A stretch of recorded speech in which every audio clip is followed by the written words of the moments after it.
G'day team, Coach Ray here. I'm a triathlon and cycling coach who specialises in coaching beginner and recreational athletes to achieve their sporting as well as their health and fitness goals. Now in today's short video, I'm going to take you through Simon Clarke's data that was collected during stage 2 of the Tour de France. Now stage 2, it's a 182 kilometre ride to La Roche-sur-Yon, if I've pronounced that sort of close to correctly. It includes a category 4 climb at the 28k mark. This one, a little wee peak coming in here that's quite nasty. It's climbing up to 202 metres over 1 kilometre at 3.9% the whole way, or an average of that.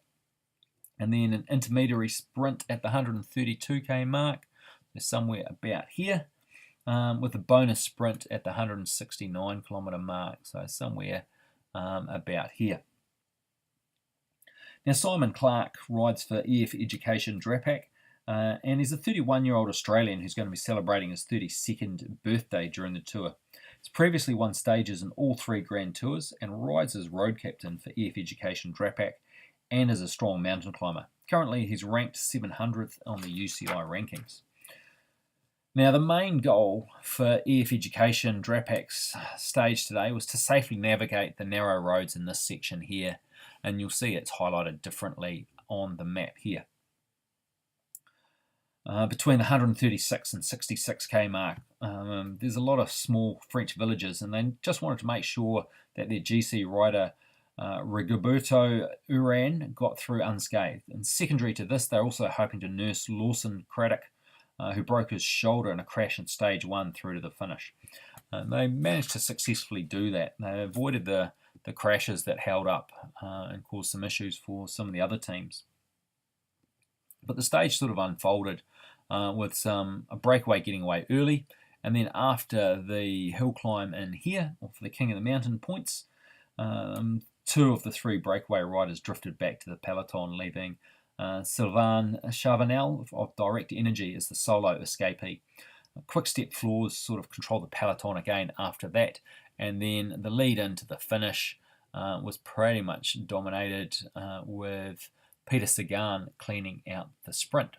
So if we look at the overall picture, we don't have any power data for Simon in terms of what's been released. I don't know. I'm assuming he uses a power meter and is just not releasing that data. So we've got his heart rate data, and based on what's here, I suspect his threshold heart rate's probably around in the mid 160s.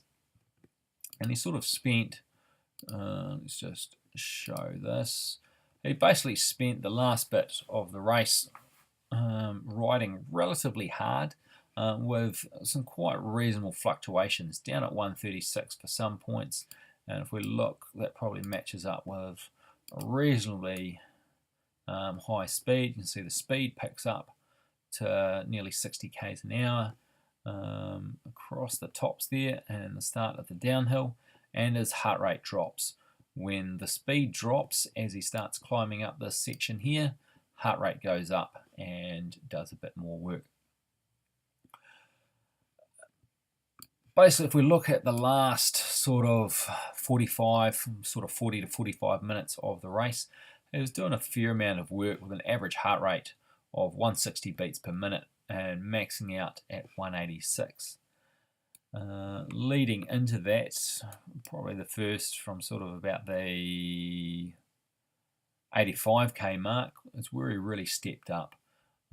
His heart rate in this section, sort of 180. 180 was his max heart rate. 148 was what he was sustaining as his average, and that's down lower than what he had for his peak 2 hour. And we're talking about this hour and a half here. His peak 2 hours, probably that segment plus the final stage. There it is there.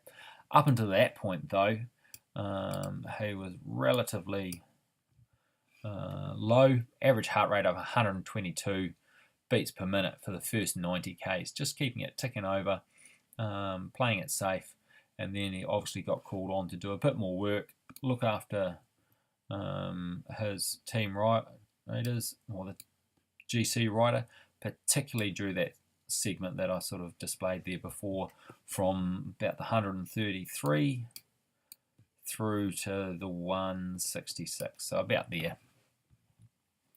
And you can see his average heart rate of 155. And then for that final run in, he did a bit of work as well. Average heart rate 164. So that's where he did his most work. Solid amount, riding tempo, and just cruising along, doing what he needs to do to be in good positions. So that is a quick summary of Simon Clarke's heart rate data based on his performance in stage 2 of the Tour de France.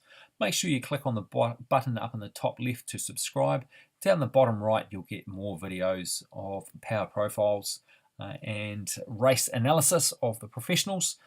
And in the other two corners, YouTube's going to give you some videos based on what you've watched previously. I hope you've enjoyed this presentation.